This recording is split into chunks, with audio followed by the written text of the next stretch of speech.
كوكو عسلامة، شنو أحوالكم؟ إن شاء الله تكونوا بألف خير وصحة جيدة يا ربي. رجعت لكم فيديو جديد ووصفة جديدة وبنا تعمل 66 كيف.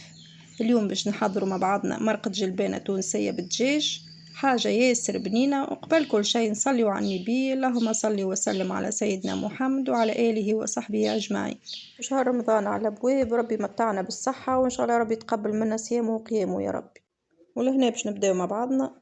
خذيت تريفات دجاج، غسلتهم ونظفتهم مليح. كان عندكم شوية خل تنظفوهم زادا بالخل، وفوحتهم شوية ملح وفلفل أكحل وكركم.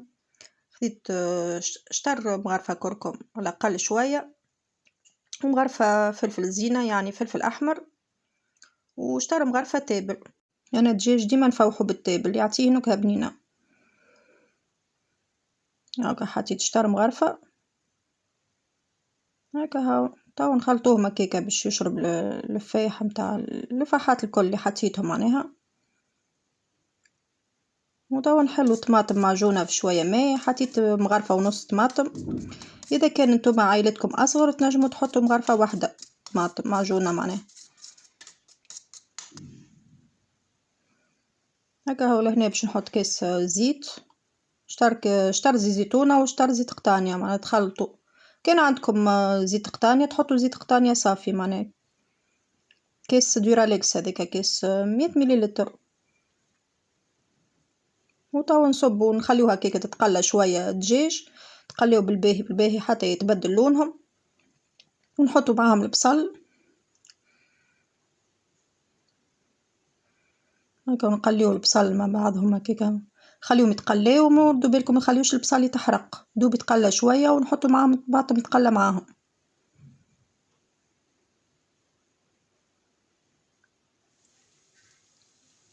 هكا هاو لهنا باش نصبو الطماطم نخليوها تتقلى معاهم، خليوها تتقلى شوية مش برشا.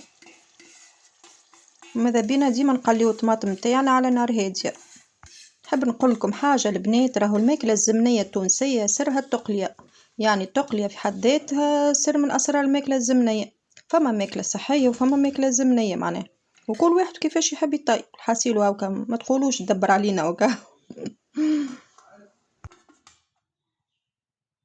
كيف نشوفوا هكا طماطم كيفاش طلع زيتها، وقتا نتأكدوا الطماطم تقلات وتطلع لنا بنينة ومش قارصة.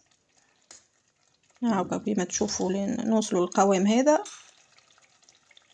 واللي وصل لهنا نقوله ما تنسانيش في اللايك وكومنتير مزيان كيفك. وكانك اول مره تدخل القناه نقولك زاده مرحبا بيك، ما تنساش تشترك في القناه كان عجبك المحتوى بالطبيعه باش يوصلك كل جديد.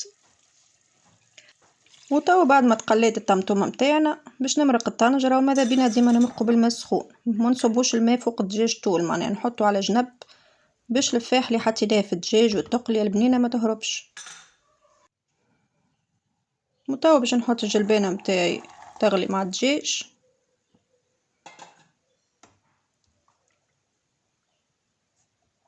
هكا هاو توا نخليوها نغطيوها بالغطاء ونخليوها تغلي في عقلها، ومن بعد في الاخر نرميو القنارية.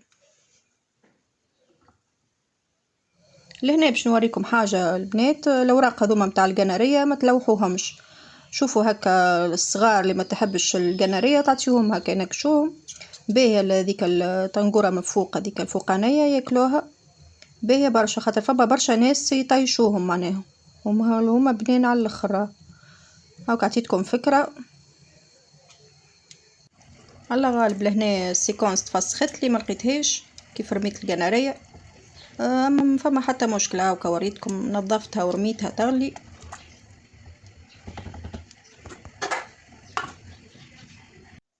بعد ما غليت الطنجرة متاعي مدة ساعة غير ربع هكاكا، طاب الدجاج وطابت القنارية، باش نزيد في الاخر شوية معدنوس نخليه هكاكا يغلي شوية. المعدنوس يسيب جو بنين في الجلبانة، وكل حد كيفاش يحب. فما اللي ما يحبش يحط ما يحطش معناها، يحط حتى في الصحن في الاخر يرش هكا فوق الصحن فوق الجلبانة شوية معدنوس وكهو. ومعاه قرايم فلفل في الاخر، قرايم فلفل اخضر هكا باش يزيد الماكلة متاعنا بنة على بنة. نشقه هكا على جنب ونحط له شوية ملح ونخليه يغلي هكا دقيقتين ونطفي. مرقة الجلبانة متاعي حضرت، حاجة ياسر بنينة. إن شاء الله قسمكم في الجنة. عملتها معاكم قبل الجلبنة بالكالامار، وتوا هذه عملتها بالدجاج، تعمل 66 كيف. وهكا نكون وصلت معاكم لآخر الفيديو، إن شاء الله تكونوا استفدتوا منه لو إفادة بسيطة. وتوا ما بقالي كان باش نقول لكم إلى اللقاء، دمتم في رعاية الله، وإن شاء الله ملتقانا في فيديو جديد ووصفة جديدة تنال إعجابكم. في الأمان وإلى اللقاء.